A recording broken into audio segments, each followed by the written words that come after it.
اتعادلوا، ايوه اتعادلوا، بدأ يغرقوا. السلام عليكم ورحمة الله وبركاته.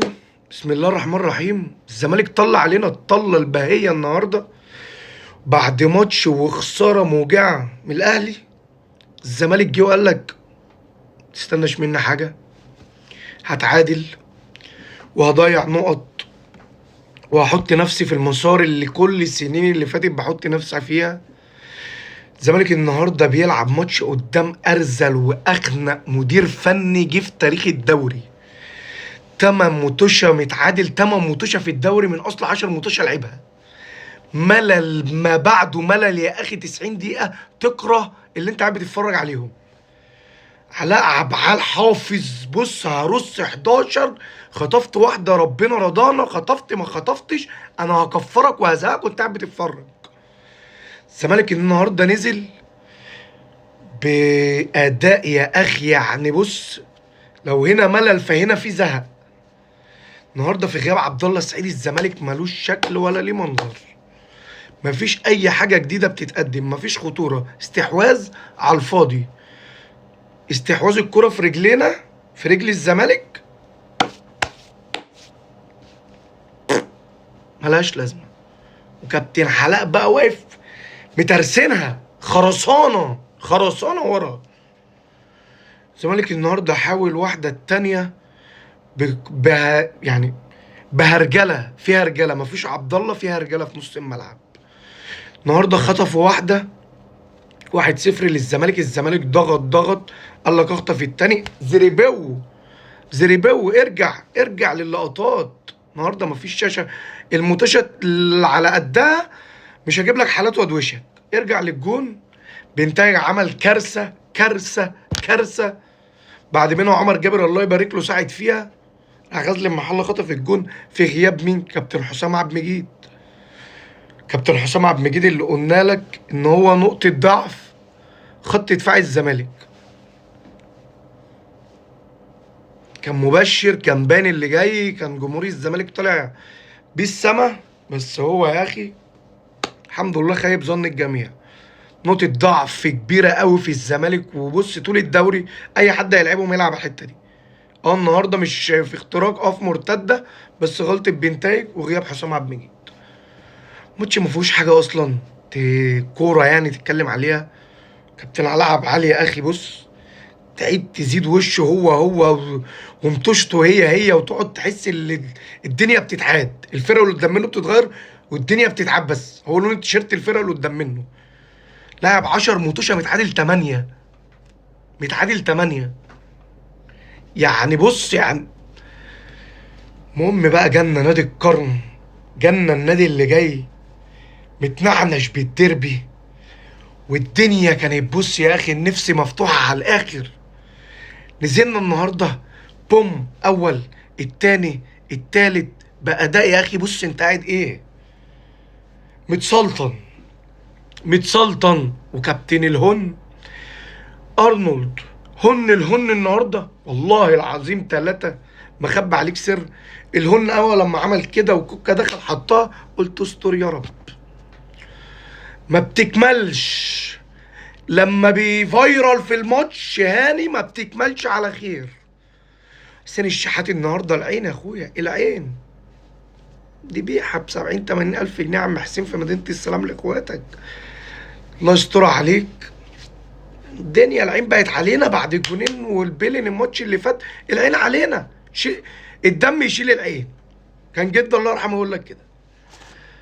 المهم يا حاج الاهلي بقى نازل باخطاء ساذجه وغريبه وممله من خط حلل ورا. نلبس جون في التاني، تعقرب الماتش على نفسك بعد ما كنت نازل فريش. والزيزو عمل واحده فريش وبن شرقي. حطيت نفسك في ماتش مش بتاعك 3-2 لولا كرة بن شرقي. كرة المزاج. بن شرقي لعيب مزاج تقعد تتفرج عليه تتبسط. حطيت الرابع، قفلت الماتش خلاص. كهربا اتقطعت هناك اصلا. بس ليه من الاول؟ ليه من الاول؟ تلحق نفسك، توقف جاي تلحق نفسك. مدير فني محترم، مدير فني يخش معاك في افريقيا، مدير فني فيه شخصيه، في لعيبه، في قوام اساسي للفرقه ببني عليه. انا مش كل ماتش، انا قبل ماتش الزمالك كلها عماله تتوقع مين يلعب مكان مين، حسين ولا طاهر ولا هنلعب الحق نفسك. عمده ما يكملش الدوري، ما يكملش الدوري، هتقع. ضغط المطوشه بالحاله اللي انت فيها دي هتقع. 2 سردباكات، دور على 2 سردباكات. الدنيا ورا مخترقه، مخترقه. الحق نفسك، الحق نفسك في الحتتين دول. توقف جاي، حط عينك على مدير فني ليه اسم. سيبك والنبي من التجارب، سيبك من الكلام والنبي اللي بنقعد يضحكوا عليه مدير فني محترم ليه اسمه، يجي يساعد الفرقة. الحق بقى خلاص، الحمد لله الدنيا بدأت تمشي. ما تستناش تخرف عشان تجيب مدرب. التجربة الصح اللي انت هتمشي عليها. كابتن سيد حفيظ يجي يمسك المنظومة، اشتغل صح. تقول لي يا عم ما انت جبت وقلت تجربة جون ادوارد والزمالك يا عمي، يا عمي انا لما قلت لك على الزمالك والتجربة بكلمك اللي فيه واحد مسؤول في منظومة.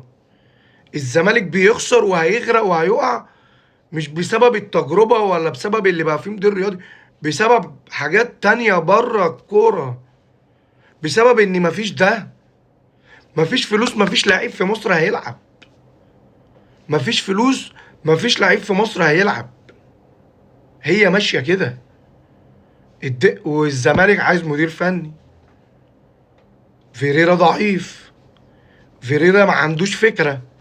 فيريرا بقعد اتفرج على الماتش اشوف حاجة اطلع تتكلم عليها، مفيش. هيلا جملة بتاعت اكاديميات. الزمالك الفوق اللي كان فايقها بسبب عبد الله وفوقان كام لعيب، اما فكر مفيش فكر. الزمالك برضو لازم يلحق نفسه في الحتة دي، لازم مدير فني يجي. تقول لي انت لو يا عم الدوري يشتغل، المنافسه تشتغل، تتفرج على كرة تتبسط بدوري، وفي الاخر كده كده هتاخده، كده كده الاهلي هياخده. الدنيا مش مظبوطه حتى اداريا في الاهلي. يعني خلينا بقى خلاص، خلصت لك الحته اللي كنت عايز اكلمها. اداريا في حاجه غلط. بحس اللعيبه مفيش مفيش حد مسيطر. العمده ضعيف قوي بره، بتكسب وبتاع، بس قسما بالله بحلول وفوقان فرقه. وكنت لو كهربا زقت الدنيا ورضا شحاته زق الدنيا، مش هقول لك هيخطفك، بس ممكن بغلطه مش سرد باكات من الغلطات اللي غلطتها تضيع 3 بونت زي دول مهمين يفرقوا معاك بعد كده. فاهم؟